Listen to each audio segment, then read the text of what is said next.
이 부분은 내신 시험 기간 때 잠깐 한다고 길러지는 게 절대로 아니에요. 어떻게 우리들의 발을 걸어서 넘어뜨리는지를 봐야 해요. 3번부터는 시중 교재로 대비가 거의 안 될 겁니다. 1등급 정말 안정적으로 찍고 싶다? 여기까지 키워야 하는 거죠. 모든 시험에는 목적이 있고 모든 평가에는 평가 기준이 있습니다. 국어 내신 시험은 일종의 학업 성취도 평가인 건데, 그러면 이게 과연 그 학업 성취도 평가가 출제됨에 있어서 수능이랑 다른 점은 좀 무엇인가? 그리고 가장 핵심적으로 요구하는 역량 4가지가 있어요. 4가지가 있는데 그게 과연 어떤 것인가? 그리고 그 역량이 사실은 내신 문제의 주요 감점 요소기도 하거든요. 그러니까 사실상 내신 문제는 특정 킬러 문항들을 제외하고는 이렇게 어려운 걸 맞출 수 있냐의 문제보다는 나머지 문제들을 너가 다 방어해낼 수 있냐, 그러니까 맞춰낼 수 있냐, 뚫어내는 게 아니고 막아낼 수 있냐의 시험에 조금 더 가깝다고 저는 생각을 해요. 그래서 조금 중요하게 보는 거, 일단 첫 번째는 당연히 지식이겠죠. 국어적 혹은 국문학과 연관된 지식일 것인데, 여기서 말하는 지식은 학교 수업 내용을 말하는 거예요. 수업 강의 내용 혹은 뭐 학습, 그리고 시험 범위 작품들이 될 것인데, 이 작품, 문법 개념, 학습지의 내용 숙지가 얼마나 잘 되어 있나, 특히나 내신 시험 특유의 이제 지엽적인 부분, 그러니까 우리가 교과서나 자습서에서 봤을 때 이거 별로 중요하지 않아 보이는데 옆쪽에 붙어 있으니까 별로 안 중요해 보인다 싶은 개념들이 문제로 나오는 경우가 당연히 많거든요. 그래서 그런 부분들을 얼마나 꼼꼼하게 알고 있냐에 대한 역량인 거죠. 그러니까 가장 기초적인 거고, 사실은 이 공부를 했냐 안 했냐 정도를 변별하는 문제를 맞추려면 그냥 이제 지식, 특히 시험 범위의 수업 내용에 대한 지식이 얼마나 풍부한지가 결정을 한다라는 거예요. 우리가 다 알고 있는 그 부분입니다. 두 번째는 사실 저거만 요구하지 않거든요. 실력이에요. 제가 조금 이제 우리가 일상적인 단어로 이야기하면 실력이라고 말할 수 있겠고, 조금 더 엄밀한 단어로 이야기하면 독해력이라고 이야기를 하는 게 맞을 것 같아요. 그러니까 특히 외부 지문에 대한 대응력. 그러니까 기본적으로 어느 학교든 간에 이 앞에 2개까지는 다 출제가 된다고 봐야 되는데, 외부 지문에 대한 대응은 일단 좀 가지수가 여러 가지가 있는데, 메인 지문으로 외부 지문이 나오는 경우도 있고, 아니면 보기에서 외부 보기가 나오는 경우도 있고, 혹은 선지에서 다른 이제 작품이 나오는 경우도 있어요. 까다로운 것들 몇 가지를 얘기를 해보면, 외부 보기의 경우에요. 이 경우는 고난도 문제가 될 잠재력이 있는 건데, 왜 그러냐면 외부 보기를 줬다라는 건 그 보기에서 제시한 새로운 기준과 해석에 맞춰서 그 작품을 다시 이해할 줄 알아야 된다는 거예요. 그러니까 앞에서 수업에서 많이 이야기했던 내용을 인지하고 이해한 것만으로는 부족한 거고, 외부 보기를 보고 새로운 뭐 역사적 맥락이나 혹은 당시 사회적 맥락을 고려해서 다른 관점으로 또 읽을 수 있는지, 혹은 다른 기준에 맞춰서 대응시켜서 또 읽을 수 있는지를 물어보는 거거든요. 근데 다행히 이게 수능 모의고사 내신 공통적으로 보기 문제들은 사실상 어떻게 대응을 시킬 것이냐에 대한 문제라고 이해하시면 될 것 같아요. 보기에 있는 단어나 개념들, 내용들이 있고 혹은 관점들이 있고, 이게 본문과 무슨 부분이 대응이 되는가, 어떤 단어가 대응이 되고 어떤 개념 혹은 장면이 대응이 되는가가 사실 핵심이라고 보면 될 것 같아요. 그리고 이제 뭐 당연히 다 조금 이제 고민하고 있는 사람도 있을 건데, 만약에 시험에서 보기를 줬으면 보기를 먼저 읽고 지문을 읽는 게 훨씬 더 도움이 되는 경우가 많아요. 간혹 보기를 읽고 나서 이게 지문을 읽을 때 보기가 약간의 편견처럼 작용하는 경우도 있긴 있거든요. 그런데 솔직히 말하면 그 경우가 그렇게 많지는 않고, 이게 일종의 선입견이 되면 안 되겠구나라는 인지만 있으면 그런 리스크는 사실 어느 정도 통과할 수 있기 때문에 보기를 먼저 읽고 지문을 읽는 게 당연히 훨씬 더 유리할 것입니다. 어쨌든 그래서 이 외부 지문 대응 능력까지 있어야, 그러니까 이 앞에까지는 너가 시험 대비를 얼마나 열심히 했니를 물어보는 거고, 이 부분은 너가 실제로 국어 실력이 얼마나 좋니를 물어보는 거예요. 그러니까 여기가 이제 우리가 흔히 얘기하는 이 순수 피지컬, 뇌지컬 뭐 이런 영역이겠죠. 근데 여기서 좀 중요한 얘기를 해야 되는데, 이 부분은 내신 시험 기간 때 잠깐 한다고 길러지는 게 절대로 아니에요. 당연한 거예요. 역량이에요. 역량, 힘이에요. 그러니까 헬스처럼 꾸준히 해야 되는 거지.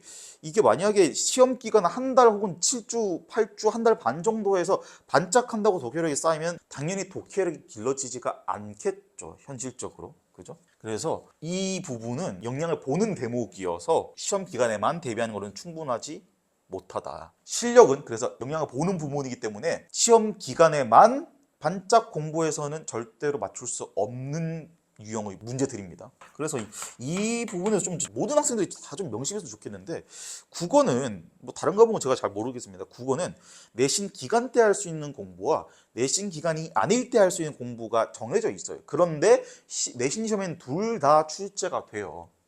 이게 지금 당연히 독해력을 보는 것들이 내신 기간에 대비 못하는 부분이겠죠. 왜냐하면 개강을 했고 진도를 나가기 시작하면 우리가 수동적 공부밖에 못해요. 그러니까 선행 같은 거 못한다라는 거지. 왜냐하면 무슨 작품이 나올 줄 어떻게 알고 미리 먼저 해놓겠어요. 문법을 제외하면.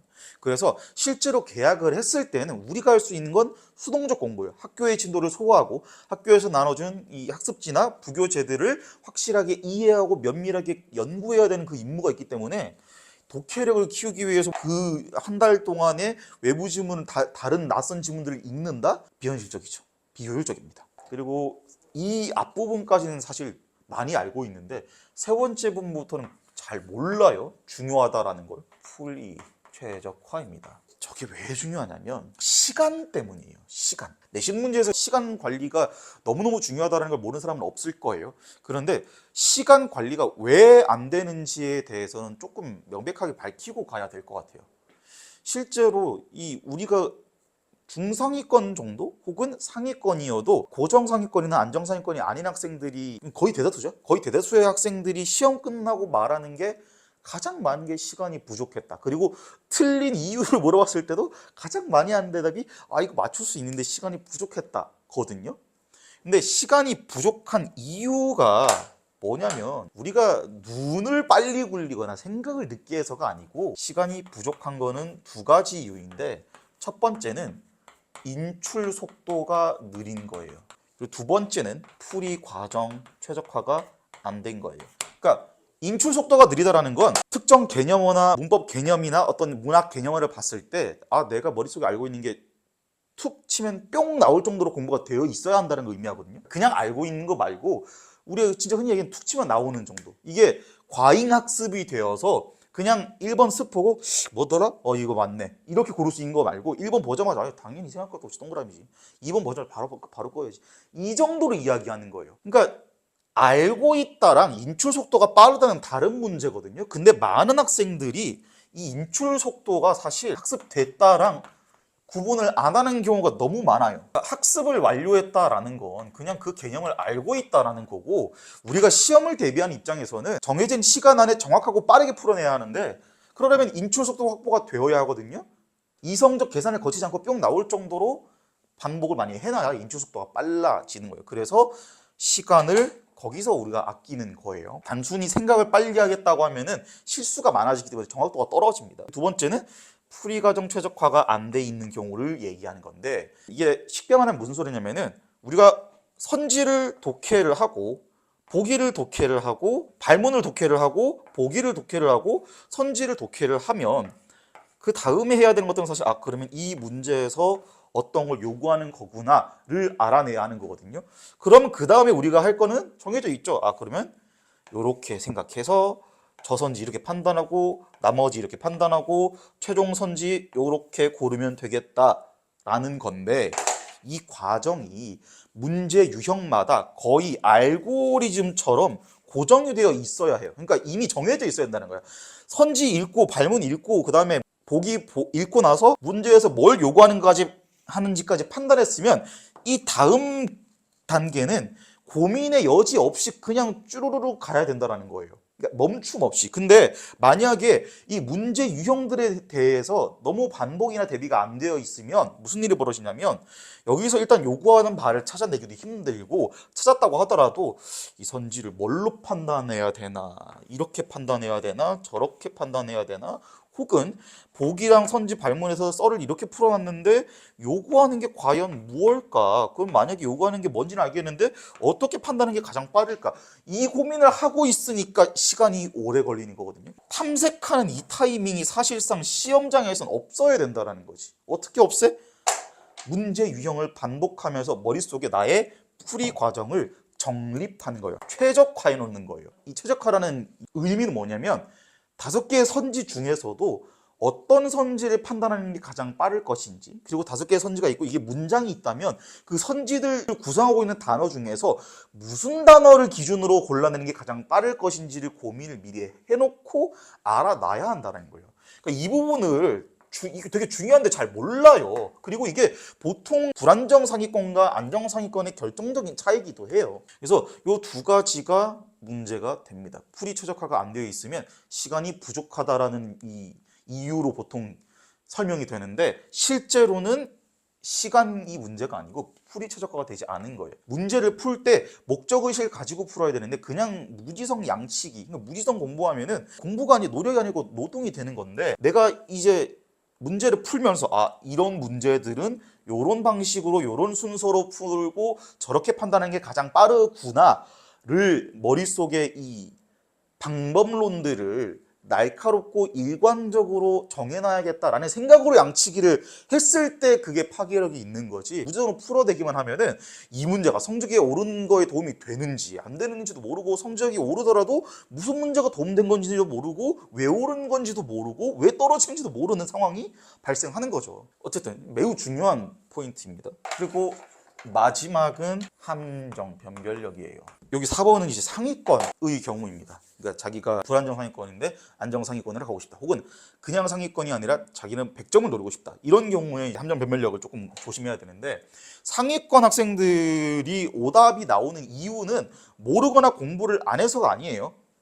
낚여서 틀리는 거거든요. 그러니까 예를 들면은 말 바꾸는 거, 뭐 인과관계 바꾸는 거, 그리고 실제로 이제 출제가 되던 케이스인데 지문에서 어떤 수치가 10%라고 얘기했는데 선지에서 어떤 수치가 1%라고 이야기를 했어요. 그러니까 이러면은 이제 이런 게 우리가 흔히 얘기하는 뭐 내신 틱한 혹은 말장난, 치사한, 더러운 그런 문제가 되는 건데, 그래서 이 함정 변별력 같은 경우는 문제가 있는데 대비하기가 좀 어려워요. 이 함정 자체는 당연히 우리 아까 얘기했던 말장난, 그 다음에 이제 순수 오독, 잘못 읽은 것, 점점점으로 유발이 많이 되는데, 그 중에 내신 기출 문제에서만 등장하는 게 뭐냐면, 문제 출제 의도 자체가 사실상 이거 몇 명은 틀려라 이러고 내 문제가 있다라는 거거든요. 악의적 문제, 그러니까 저는 그걸 그렇게 불러요. 악의적 문제, 이런 문제가 있다라는 건데, 이 문제가 뭐냐면 혼자 내신 대비를 하는 경우에 혹은 시중의 문제집에서는 이 함정 변별력을 키울 수 있는 문제들, 이 꼴 우리가 더럽고 지엽적이고 말장난하고 치사하다라는 문제들은 필터링을 당연히 하겠죠. 왜? 국어 역량의 성장과는 연관이 크게 없기 때문에. 그리고 그게 만약에 시중 문제집에 있다면 컴플레인 들어오기가 너무 좋겠죠. 이게 무슨 국어 문제냐 하면서. 하지만 우리가 내신 문제라면, 내신 기출 문제라면 어쨌든 간에 변별하는 포인트가 있긴 있어야 해요. 그런데 수능과 모의고사랑 다르게 수능 모의고사는 어쨌든 간에 정말 전국에서 이 국가적 이벤트잖아요. 그죠? 그러니까 객관적이고 보편적인 시선에서 봤을 때 답이 납득이 되어야 하는 거예요.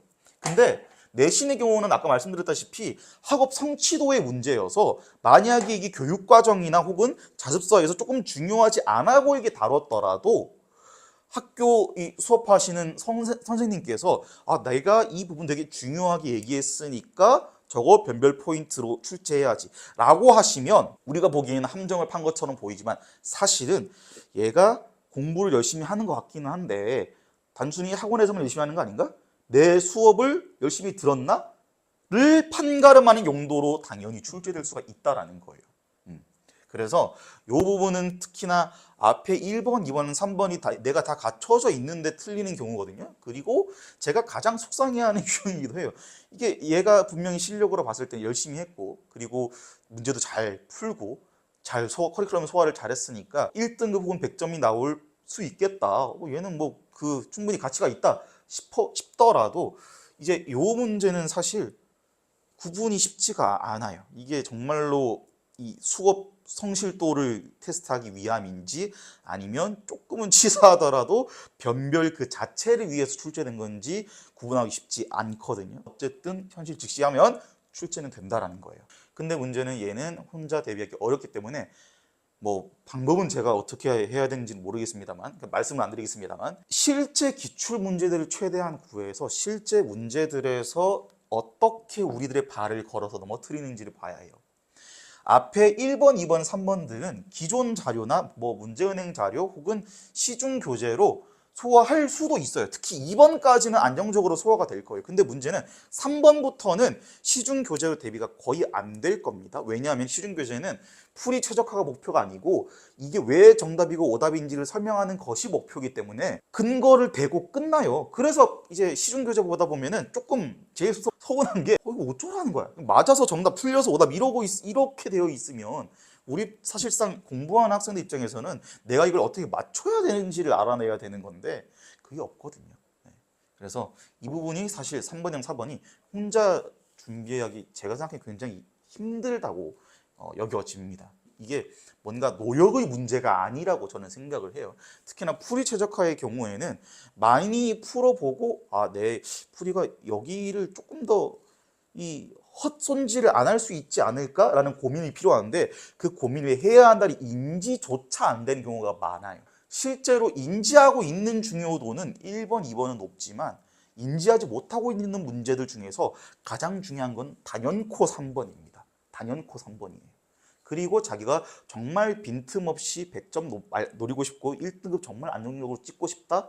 그리고 저번 시험에서 이상한 문제 낚여서 너무 속상하다. 그러면 함정 변별력까지 키워야 하는 거죠.